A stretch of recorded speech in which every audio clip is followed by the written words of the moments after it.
Huyu Mshua ni business tycoon na ana pesa ile mbaya katika dunia.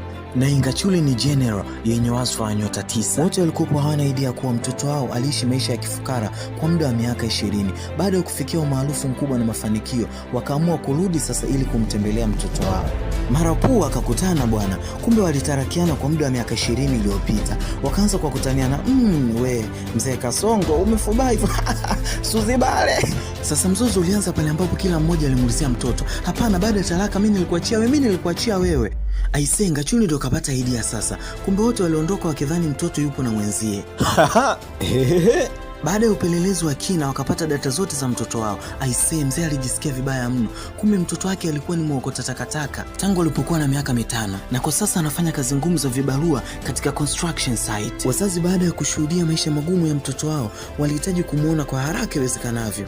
Bodyguard, chemka. Mara panga chule moja akamuita bwana, boss, nafahamu mwanao anaenda kuhudhuria graduation na girlfriend wake. Tu mpaka kwenye ndinga ina kuchelewa. Njia nzima ilikuwa ni simanzi, kwani hakuna ambaye alidhani kwamba mtoto wao alikuwa akiteseka vile. Kila mmoja alidhani mtoto yupo na mwenzie. Fire. Unaambiwa mwamba alikuwa anapiga kazi ngumu usiku na mchana ili mnunulie girlfriend wake nyumba. Kwa bongo tunaweza. Sasa baada ya kugundua alikuwa ni muda graduation akasepa, unaambiwa. Hai, mwamba akawasili, lakini ghafla akapigwa KO ya moyo. Aibu, huyu mnyaturu anataka nidhalilishe. Mwamba akamezea, akasema ametumia nusu ya mshahara wa mwaka mzima kumnunulia necklace, lakini mdada akaitupa kwa dharau. Bodyguard, zamjua kazi zenu, simtambui. Hello, mara ghafla akatokea best friend wake mdada, unaambiwa, na akaeleza kwamba yeye ndo alomwalika mshikaji ili aje kumpa company. Mdada akazidisha dharau zaidi. Sasa akasema mtu ambaye hakuwahi hata kuhudhuria darasa moja hastahiki kwa hapa.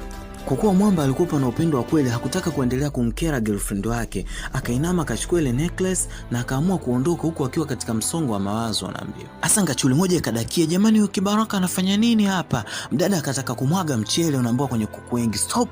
Akapigwa stop kubwa, unaambiwa. Lakini mdada hakujua kuwa anachezea pesa mingi. Mara muda graduation ukafika, unaambiwa. Mdada akaanza kwa kutoa salamu, kisha akaanza sasa speech yake, na akasema kwamba asingeweza kufanikisha masomo bila msaada wa mtu mmoja. Mwamba kusikia hivyo akaona sasa yes ni yeye. Hata ile Ngachuli nyingine ikafly, unaambiwa. Tabasamu likapotea ghafla, unaambiwa. Si akatajwa kijana mwingine tajiri ile mbaya. Mwamba aamini, anaona mauzauza, hii hajawahi kumkuta, anaona ni kama ndoto. So kweli. Akasema kwa sauti, jamani mimi ndo boyfriend halisi wa huyo msichana. Wakishua naye akavimba, unaambiwa. Msichana akaizima kesi, akasema hapana baby, huyu kijana alikuwa akinisumbua tangu muda, ananifuatilia na sikuwahi kumkubalia. Ili kutia msisitizo, mamkwe akamsupport